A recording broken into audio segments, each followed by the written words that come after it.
네, 오늘 데일리 브리핑에서는 워싱턴에 계신 미국 한인 유권자연대의 김동석 대표 연결합니다. 안녕하십니까? 네, 안녕하세요. 네. 자, 조 바이든 정부가 출범한 지 100일이 되던 지난 4월까지는 비교적 성적이 나쁘지 않았다라는 평가를 받았었습니다. 그리고 지금 또 한 달이 지났는데 이 바이든 정부 지금은 어떻고 전문가들의 평가는 어떻습니까?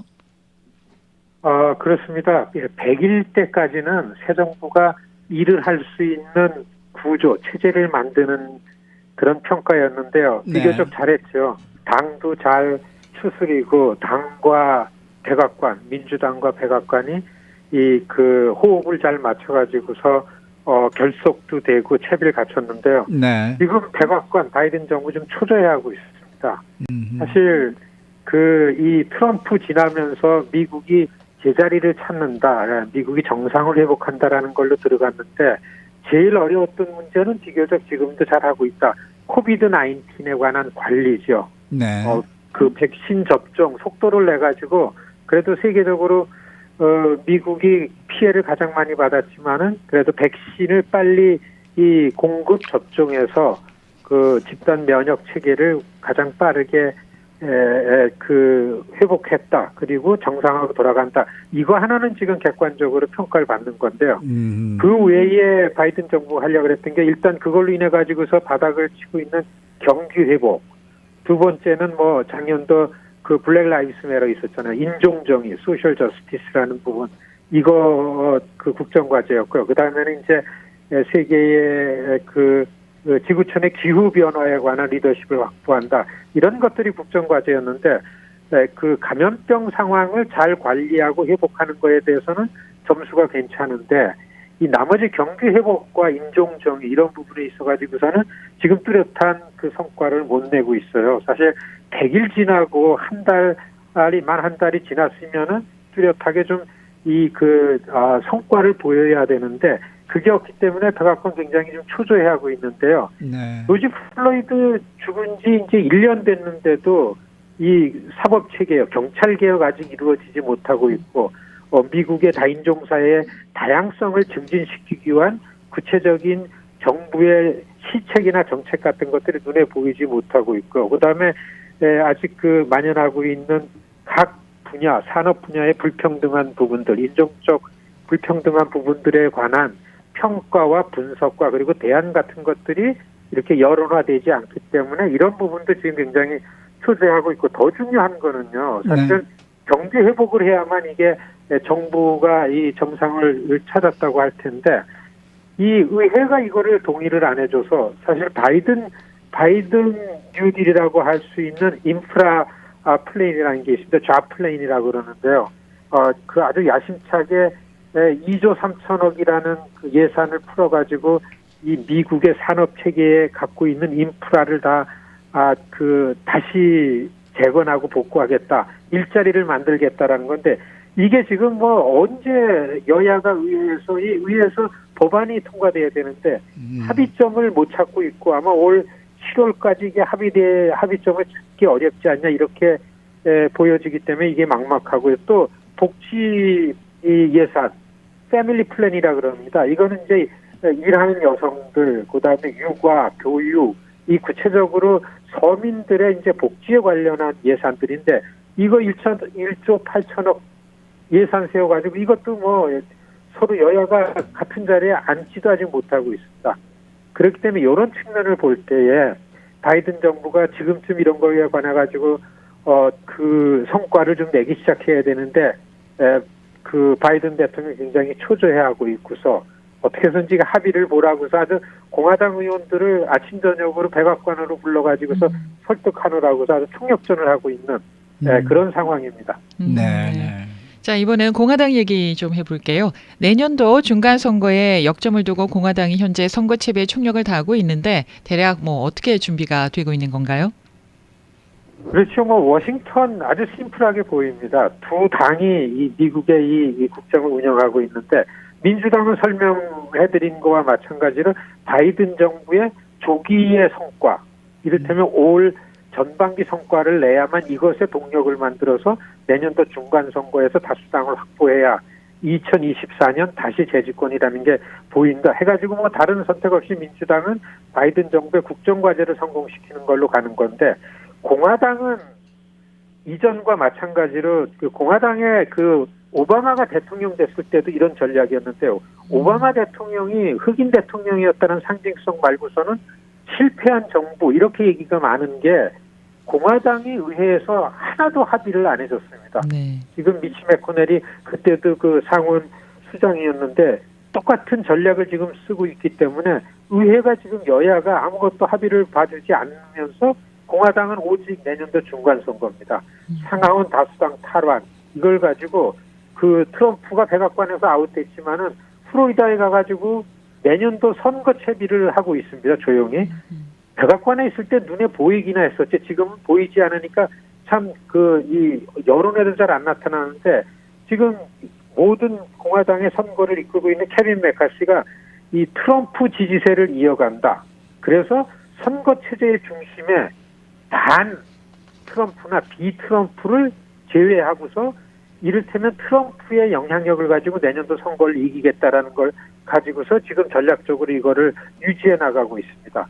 워싱턴은 내년도 중간 선거를 두고서 지금 여야가 여기에만 총력전을 하니까 일반 미국 시민들은 어려울 수밖에 없다, 이렇게 보여집니다. 네.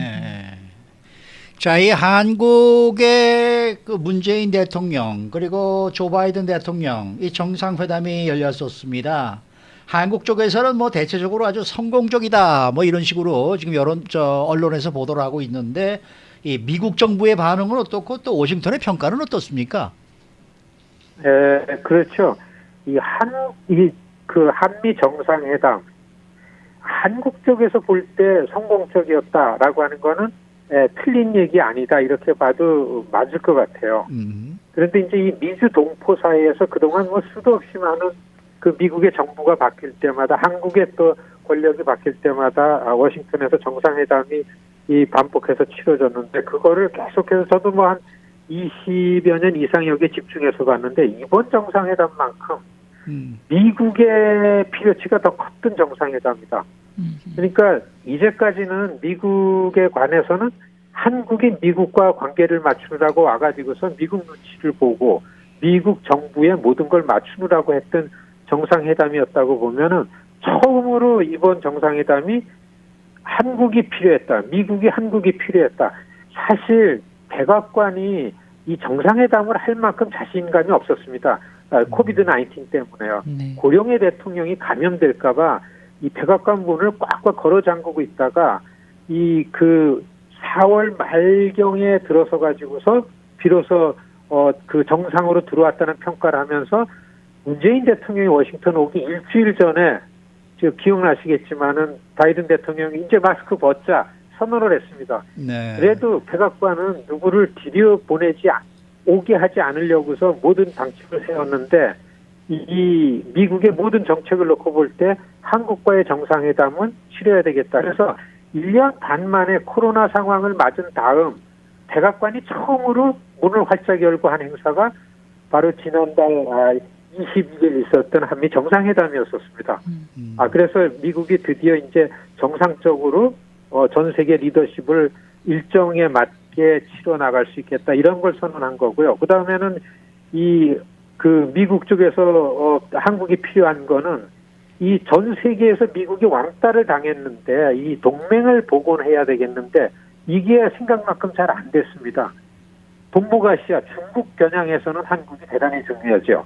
그래, 한국과 미국이 협력하는, 새로운 시대에 협력하는 동맹으로 탄탄하게 만들어야 된다라는 거에 대한 그 필요치가 미국이 더 많았고, 두 번째는 뭐 많이 알려졌지만은 중국에 관련해서 전 세계 리더십을 미국이 계속 유지해 나가기 위해서는 미국이 갖고 있는 전략적 첨단 산업에 관한 한국의 기술과 한국의 기업이 너무나 많이 필요했죠. 네. 뭐 반도체, 전기차 배럴이라든지 G5G라든지 로봇이라든지요. 그다음에 이런 그 바이오 산업 기술이라든지 이런 거가 한국이 갖고 있는 전략적 기술이 미국이 필요한 거. 요 두 가지라는 것 때문에 미국에게 한국이 더 필요했다, 이번 정상회담이.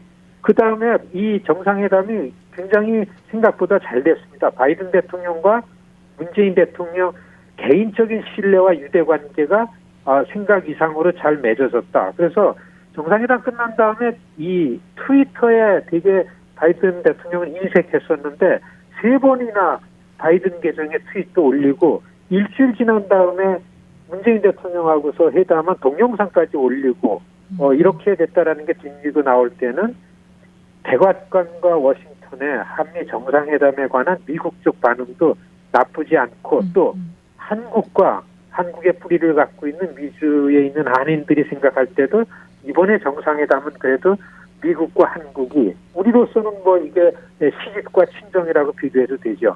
대등한 관계에서 시집 온 딸들이 친정하고 시집이 대등한 관계면은 뿌듯한 거 아닙니까? 미주 동포들에게도 이번 정상회담 이렇게 비춰졌다. 이렇게 보는 게 맞다. 이렇게 말씀드립니다. 네. 자, 시간이 딱 1분 남았는데요. 이번 한미 정상회담 이후에 북한과 미국의 관계의 변화는 어떻겠습니까?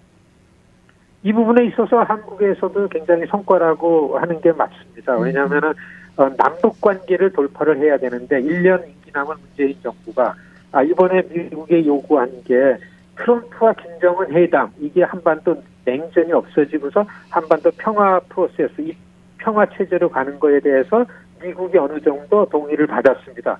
성킴 대사가 대북 특별대표로 임명받은 거는 성킴 대사가 김정은과 트럼프의 그 싱가포르 회담의 책임자였기 때문에 이런 부분에 있어서는 한반도 평화 프로세스 이어간다. 한 가지는 4.17 판문점 회담에 관한 것도 공동 기자회견에서 밝혔습니다. 이거는 남과 북과 남의 교류 협력을 확대해 나가는 거에 있어서 미국이 한국 쪽에 나가는 그러한 그 일정과 내용물 같은 거 있어가지고서 충분히 미국도 공감을 했다라는 거를 획득해냈다. 이렇게 볼 때는 아마 이번 남북 정상회담 이후부터 한국의 지금 통일부나 외교안보에서는 북과의 관계를 넓히려는 움직임이 보이고 있습니다. 이것이 한미 정상회담에서 나온 성과를 가지고 만들어간다.